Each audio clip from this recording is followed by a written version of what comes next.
Welcome to EPG Pathshala. As we all know that this era has been revolutionized and the reason is technology, technology and technology. We all are using technology in our day-to-day life and it is very much and we are very much affected by it every minute of our lives. Yes, but have you ever wondered how life would be without technology? What if we have something like offline learning, totally away from internet, away from technology? Well, if you are having a question mark on your face, better retain it because the answer is coming shortly. And there's also something known as blended learning. We need to have socio-economic status and equality all throughout. Living in a democracy, education is one aspect that can really change the vision, the empowerment of people. Here, in today's module, we will be dealing with what exactly is offline learning and how do we blend it to bring about an equality in the status of learning and eradicating all the issues that the haves and the have-nots still have with them.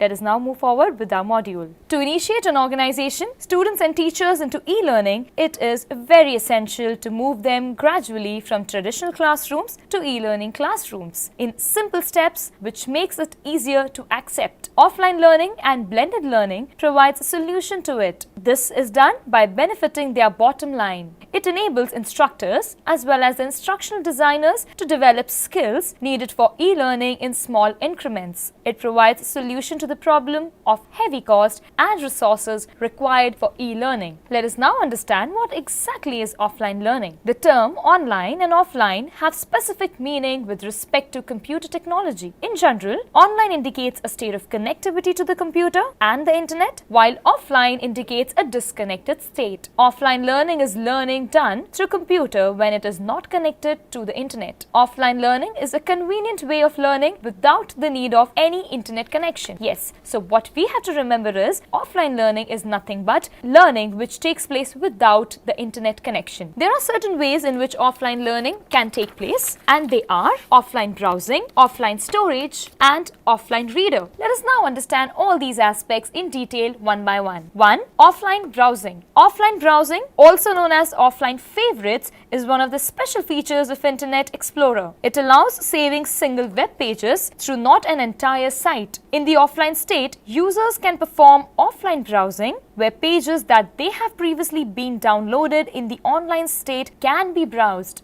Yes, that is a special advantage of offline browsing. This can be useful when the connection to the internet is impossible or even undesirable. One such web browser capable of being explicitly configured to download pages for offline browsing is Internet Explorer, which all of us these days are very much familiar with. When pages are added to the favorite list, they can be marked as available for offline browsing, which will be available for the learner to read, refer, even in the state when the computer is not connected to the internet. So remember, offline browsing is equally important as the online browsing. Moving on to the next, offline reader, or is also known as offline navigator, is a computer software that helps a learner to download emails, newsgroup posts or web pages, making them available for reference when the computer is not connected to the internet. Offline navigators or offline readers are often useful for portable computers. Offline mail readers are computer programs that allows the users to read their mails with a minimum of connection time to the computer and to the internet by saving the messages for online reading. Third one is offline storage. Offline storage device is any storage medium which has to be inserted into a storage drive before it can be accessed by the computer system. Offline storage is also called as removable or detachable storage. The learning material or the mail is recorded usually in the secondary or the tertiary storage device and then it is physically disconnected. The device must be inserted or connected before a computer can access it once again. Some of the offline storage devices are as follows. First, floppy drive. Floppy drives are portable and are a universal file storage solutions. The standard size of a floppy is around 1.44 MB. Hard drive. The hard drive is the main area of storage storage on your computer which helps storing a large amount of data on your computer. Generally, the hard drive is fixed within the computer. It is usually removable but not easily portable. Storage capacity can range into the gigabytes also. Next we have is the super disk. Though super disks are similar to the floppy drive, they support very high density of disks. The super disk allows for a 120 MB capacity on one disk, which is magnanimously huge. Coming to the fourth aspect, CD-ROM and CD rewritable. Compact disk, that is CD-ROM, compact disk read-only memory, is an optical device or optical disk capable of storing large amount of data. CD rewritable drives allows the users to record information to a CD, thereby providing an easy way to achieve the data or share the files. Coming to the next, DVD-ROM and DVD rewritable. A DVD is a type of optical disc technology similar to the CD-ROM. A DVD holds a minimum of 4.7 GB of data and are commonly used as medium for digital representation of movies and many other multimedia presentations that involves graphics. Next, USB flash drives. As we all know, USB drive is a very small portable flash memory card that plugs into the computer's USB port and functions as a portable hard drive. So all these above that we've discussed are some of the offline storage devices that you might already be knowing and using. Let us now move further on the advantages of using offline resources. 1. Portable. In modern computers,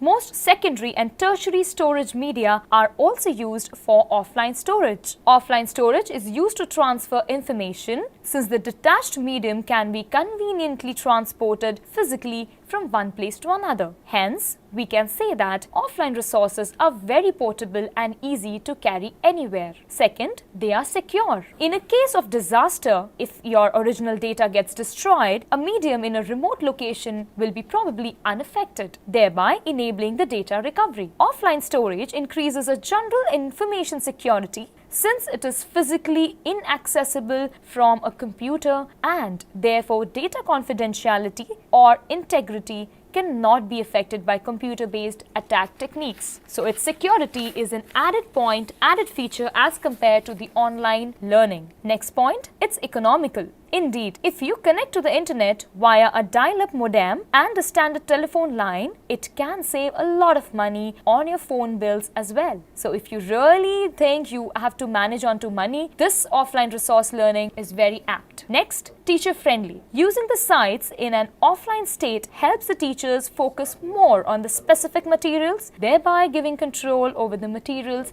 to the teachers. Thus, students have to focus on the material in front of them, which prevents them from straying onto any other site. Also, material that uses language, which is slightly complex or which teachers would like to adapt or select from, can be changed offline to tailor them to the students' needs. So as we have seen in detail, above are the advantages of offline learning. So with this, we wind up with the offline learning, and let us now begin what is a new term that is known as blended learning. In modern times, with the invent of computer and internet, the idea of using technology in education got its importance. E-learning has emerged as the most popular version of education in Western countries. But serious errors and limitations can be seen regarding e-learning. In a country like India, the economic support is the biggest problem. Lack of social contact, lack of feeling of responsibility, promotion to materialism, and lack of human touch are a few objections taken on e-learning. Therefore, purely classroom teaching or purely online learning cannot bring constructive transformation in Indian teacher education. Hence, we need to find a middle path to both the solutions. Proper coordination and meaningful integration of both these approaches is essential to bring about a revolutionary change in our system. Blended learning can become the pathway of success towards that direction. The first generation of e-learning or web-based learning programs focused on presenting physical classrooms-based instructional content over the internet, whereas in the second wave of e-learning, increasing numbers of learning models that combine various delivery modes are used. Blended learning offers more choices with the effective way. So we need to understand that we need to blend the traditional as well as the e-learning, and only taking one aspect, that is the traditional or the e-learning, will not suffice the Indian scenario. Let us now go on to the definitions of blended learning. Actually, it is not a new concept, as we all know. In fact, in the Indian scenario, we have been using both e-learning and the traditional system of learning. So what is it that we have new here? But it has not been thought about and applied clearly, appropriately till yet. This term, that is blended learning, was initially used in 1997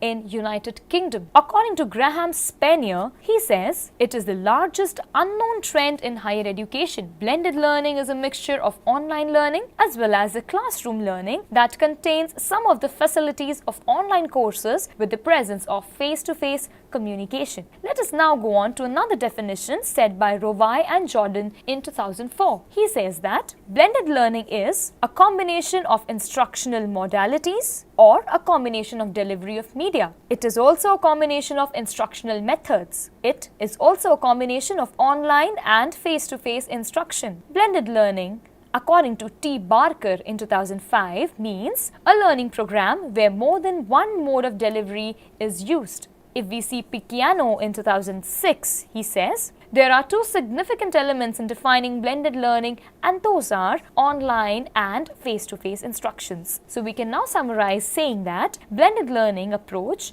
combines the best elements of online and face-to-face learning. It is likely to emerge as the predominant model of the future and becomes far more common than either one alone. After having gone through the definitions of blended learning, let us now move on to the concept of blended learning. It basically involves four structures to combine mixed modes of web-based technology to accomplish an educational goals: live virtual classrooms, self-paced instruction, collaborative learning, streaming video, audio, and text can be blended together with different combinations. This is the use of web-based technology. Next one is to combine various pedagogical approaches. To produce optimal learning outcomes, various pedagogical approaches like constructivism, behaviorism, cognitivism can be blended together with or without instructional technology. So here again we see that different approaches of teaching can be blended with the use of pedagogical approaches. Third, to combine any form of instructional technologies like CD-ROM, web-based training, films, etc. can be used face-to-face to lead instructional training programs. Fourth, to combine instructional technology with actual job tasks. Work experiences are blended together with learning experiences to create maximum and effective learning outcomes. Overall, the best mix of resources is used to provide an optimum learning experience for all the students. Blended learning can be described as a learning program where more than one delivery mode is being used with the objective of optimizing the learning outcome and the cost of program. Let us now go on with a few examples of blended learning. Make reference material available. Teachers can provide any reference material, for example notes, reference books, videos, etc. online through blogs, emails, etc. Next could be put the assessment online, and students can blend the teacher written notes and the online resources. It could also be to deliver pre-work online. It also involves providing online remedial teaching, which is nothing but remedial coachings.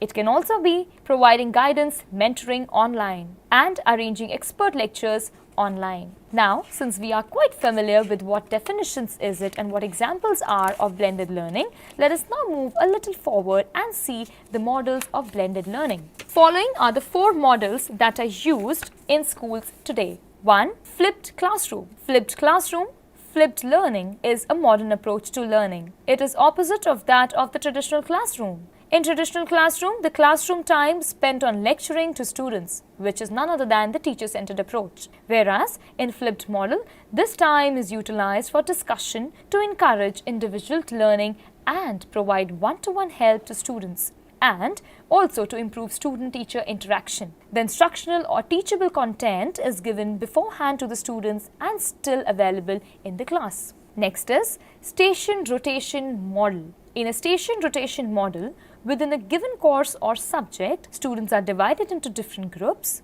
Teacher fixed some learning situations or stations, that is online learning, individual tutoring, project work, assignment, etc. Students rotate at fixed points in time between these different learning stations. In the station rotation model, students rotate through all of the stations. Third, lab rotation model. In a lab rotation model, students rotate at a fixed point in time between a classroom and the computer lab. Students learn online in computer labs also, whereas they are involved in various activities in classrooms simultaneously. In station rotation model, students are rotating within a given classroom, whereas in the lab model, they are actually rotating out to the learning lab where they are doing their online learning. The fourth model is flex model. Online learning is at the center of students' learning. In the flex model, here students are the doers. Students have flexible schedule of their learning based on their needs and fixed goals. Students get online learning experiences as well as offline face-to-face learning experiences. Face-to-face learning experiences are given through discussions, projects, mentoring, tutoring, etc. Most of the learning takes place online. Those were the four models those are used in the schools today. Now let us move further and read what are the advantages of blended learning. First being maximum use of technologies and other resources. Blended learning allows and schools alike to make maximum use of technologies and other resources that they have available to them. This means that it allows schools to take a look at all the technologies and tools that they have and see how best it works to find out the greatest benefit to students and the organization, even as they spend as little as they possibly can and still maintain the effectiveness of the teaching learning program.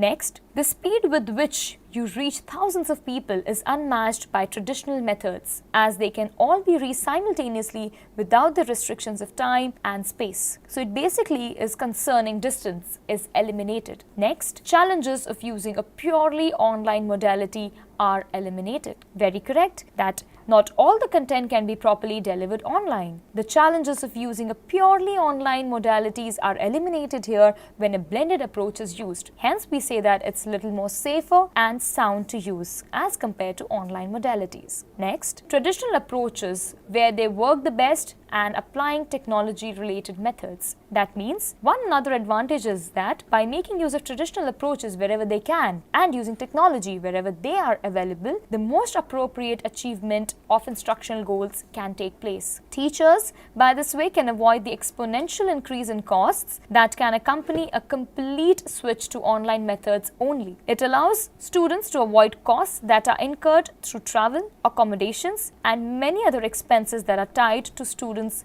related to time and place. Next advantage being flexibility. Blended learning allows learners the flexibility not just with time but also with place. They can do their lessons anytime, anywhere, as they have the continuous access to the course material until a meeting with the lecturer becomes compulsory. Next advantage is virtual office hours. It can make it easier to deal with educational administrations and communication with all the students. Virtual office hours makes tutors far more accessible than in a strictly face-to-face scenario. Moving on to the next advantage, learning needs and styles are catered. Very well said. Students get their learning needs and styles cater to whether they prefer online or face-to-face learning because it offers both in a single course. This leads to more interaction and active participation in discussion. So here we see the learner style could be interactive or be it isolation. The students feel far more comfortable and they can prefer traditional method or online learning method as well as offline learning method according to their needs. Next point, improvement in discussion. For sessions held online, the communication between teacher and student is open and everyone can benefit from it because everyone can view the responses sent by the teacher. These are frequent feedbacks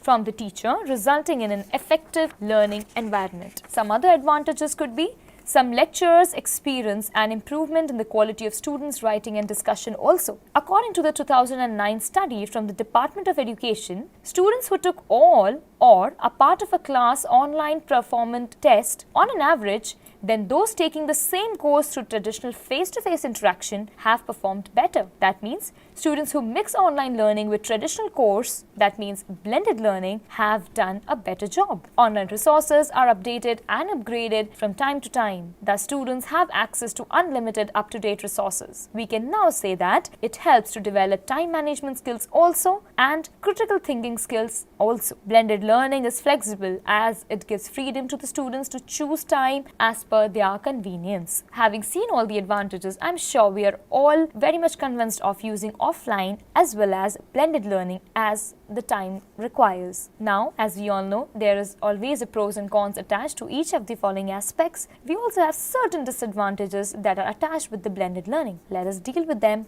one by one. First, time consuming. Before a blended learning scenario can be considered ready for use, the learner has to do a long, detailed, extensive work. Preparation for startup is very little time and hence it becomes very much time consuming. Limited interactions. There can be limited contact between lecturer and students, and so some of the dynamism that comes with face-to-face interaction can be lost. All students are not self-motivated. Remember, your students need to be motivated to participate actively in the learning process. Here, blended learning can be a hindrance. So one needs to keep in mind that with students and with our learners, a physical touch, a sense of face-to-face interaction plays a very important role for their motivation. 3. Students' tendencies. As a teacher, as an instructor, one needs to know their student really well. And in India today, we are catering to individual differences. Based on what students are used to, they often prefer the paper versions of the materials than to see them online. So, the face-to-face sessions in the blended programs usually have a comparatively more successful feel for the students. Sometimes we even see students being very lazy to go online and refer to the materials those are available readily. They rather would prefer the traditional approach of teaching. Next, extra efforts from the part of teachers. The materials developed by the lecturers cannot simply be the same set they had developed for the handouts. Certainly, they are bound to make changes. They have to be reformatted so that they guide the students through a process of independent study when they are not in a face-to-face session. This additional task requires lecturers' appreciation and is worth it. Teachers always need to be ready with the plan for the students whom would need additional help. Next disadvantages. Students sometimes feel that they are given more work to do when distance modalities are used, because we feel that technology is there everywhere and anytime, since they can access the information, they can definitely do their assignments at any time, any place. So this might turn off the students and their interest. Blended learning is literally dependent on the technical resource and online information. These tools need to be reliable, easy to use and updated in order to give a meaningful learning experience. So we as teachers need to keep in mind that when we are using blended learning, apt resources and apt tools are used. Blended learning needs stable and adequate internet connection, which might not be available or which might not be possible always. The school or the institution should have adequate infrastructure and all the facilities required for computer-based instructions. Sadly, but today, not all the schools or education institutions are very well equipped with internet or technology. So this becomes a taboo in many of these instructional programs. Another disadvantage could be information literacy. The literacy is a must for blended learning, or it will lead to a significant barrier for students who wish to get access to the course material. We need to keep in mind that out of 100 students, not all 100 are capable or comfortable using internet, technology or many other gadgets or devices. Even if they are comfortable in using, they don't really know sometimes as to where do we navigate to get the resources. Here, teachers need to act as a proper guide and students should have a proper training. Another and the last disadvantage could be students generally wait and watch all the videos in one sitting rather than on a regular basis. The use of lecture recording technology might result in students falling behind on the resource material. Since they have the availability right now, since they have the time right now, they might just put on their iPads, their technology and their gadgets and could start refining through the notes. But we need to remember not each and every student are self-motivated or cannot be self-directed. For this, we need to give them different videos and different sittings so that they are in touch of education and their resources on time. So we are through with the disadvantages. We have seen what blended learning is. We have seen what offline learning is. It's very correctly said. We cannot go to either of one side only. In today's time and being in the Indian education society, we need to realize that there are certain issues that we are facing at the moment. Issue of face-to-face interaction, or be it issue of mentoring face-to-face or having that physical touch with the teacher and the instructor. So let us not forget that traditional classroom or the offline learning is equally important, is equally applicable in today's era in the classrooms as our blended learning is. So always take a middle step and be prudent enough to give offline task or assignment or an online task depending upon the learners. And never forget the individual difference that exists, that persists in the classroom. Thank you.